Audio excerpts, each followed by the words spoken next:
This is a reading from the Notebooks by Maria Voltorda, 1943, December the 15th. The reference is 1 Chronicles chapter 15, verse 29.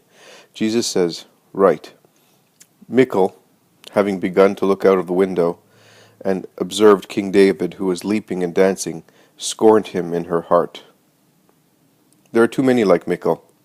Their hearts are rendered barren by so-called good sense.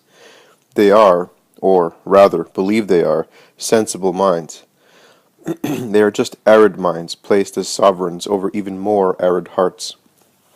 Pride governs them, and as blood pulsates in the veins, in their spirits pride lives and circulates and blinds, deafens and obscures them. They are no longer capable of seeing and understanding that which is supernatural joy, and shake their heads before the ecstasy of the simple, whom love renders capable of seeing God.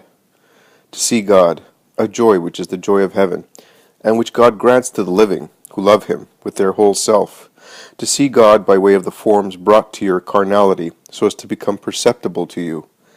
David was not dancing before the ark for the sake of the ark, but because in it he saw the reflection of the face of grace, beauty, and power of the Most High. Love produces a holy inebriation which compels man to sing and move to and fro, for the world surrounding him is restricted for his heart, which expands in passion, and the world itself is an incitement for him towards ever-new expansion.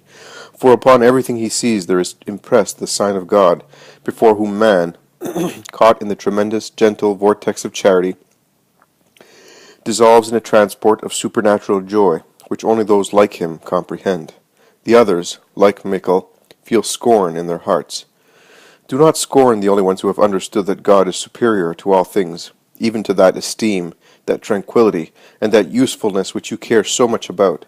Ask the Master of the world to make your hearts capable of loving and understanding. Strip yourselves of your ridiculous pride. You are not the repositories of perfection. These humble, simple, and little ones are the repositories, for they possess knowledge, truth, and charity. They possess God, and like a banner and a voice, they stand among you, so that the idea of God will not be completely erased from your arid hearts full of human knowledge. Then there's a commentary on Leviticus chapter 10, verses 6 and 7. And Jesus says, "My beloved ones, who lived enclosed in the circle of my arms, as if within the enclosure of the ancient tabernacle, I give you my order in these times of wrath, which has come not for you, but because of the sins of the world. When, in the general misfortune, you see men become agitated and upset, and start to writhe with unjust pain, do not join them.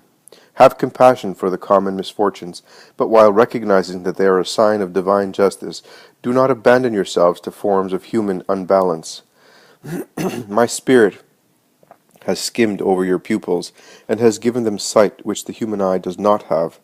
You see beyond the earth, and know the truth of things. Give this hour its name, then, and the attention it deserves, expiatory, not imprecatory, as men generally do, drawing down additional wrath from heaven upon themselves. Let the blameworthy mourn, because this hour is the result of them.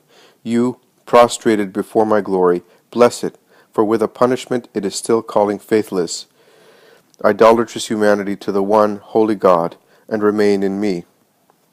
The oil of love is upon you, and overflows from you upon the world. You are the ones who attract it, you precious vases in whom the sacrifices of your lives become incense, burning lamps which no wind disturbs, and keep your spirits enkindled like an upright flame towards my altar. Do not forget your election, and do not profane the regal sign with human contamination. Remain in the tabernacle, to bless for those who curse, to pray for those who need all mercy. The world shall be saved through you."